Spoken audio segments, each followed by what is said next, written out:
আসসালামু আলাইকুম সানি ভাই। ওয়ালাইকুম আসসালাম। এমনি তাড়াহুড়া করে কই দিতেছেন? নামাজ পড়তে যাই, মসজিদটা তো আবার ব্রিজের ওই পারে, তাড়াহুড়া করে না গেলে জামাত পাইতাম না। এমনি আইতে গেলে জামাত এমনি তো হইতেন না। চাবিটা ধরেন, আমার বাইকটা লয়ে যান।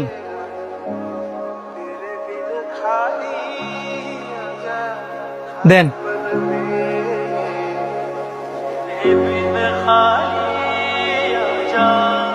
কিরে 2 দিন হয়েছে মাত্র পরিচয়, ভালো করে চিনস না জানস না, আর আজকে বাইক দিয়ে দিলি। বিশ্বাস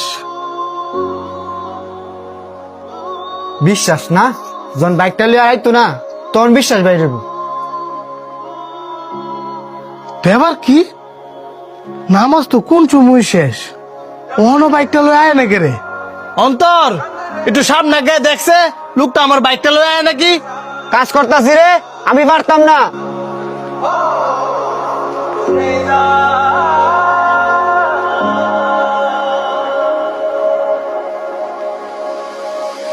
ভাই এই যে আপনার বাইকের চাবি, আর আপনার অনেক ধন্যবাদ। আপনার আইতে এত দেরি হইলো যে? একটু বড় বাজার গেছিলাম, কিছু মনে করেন না। না সমস্যা নাই। বন্ধু তাড়াতাড়ি ক্যাশের আমার 10,000 টাকা দিয়েছে, আমার মা নাকি সদর হাসপাতালে ভর্তি করছে, আমার ইমার্জেন্সি যাইতে হইব। ক্যাশের তে 10,000 টাকা দিতাম? তুই তো সারাদিন রেস্টুরেন্ট হই, আর রমজান মাস রেস্টুরেন্টে কি বেচা কিনা আছে? অনেক কোনো গেলে ইমার্জেন্সি 10,000 টাকা পাবো। যদি আমি দেই?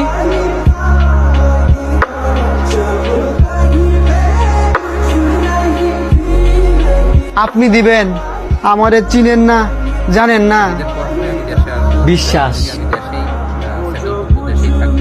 আপনার বন্ধু যে আমার বাইকের চাবিটা দিচ্ছে, আপনার বন্ধু কি আমার ভালো করে চিনতো জানতো, দিছে কিন্তু বিশ্বাস করে। এই ধরনের 10,000 টাকা আছে, তাড়াতাড়ি সদরে যান।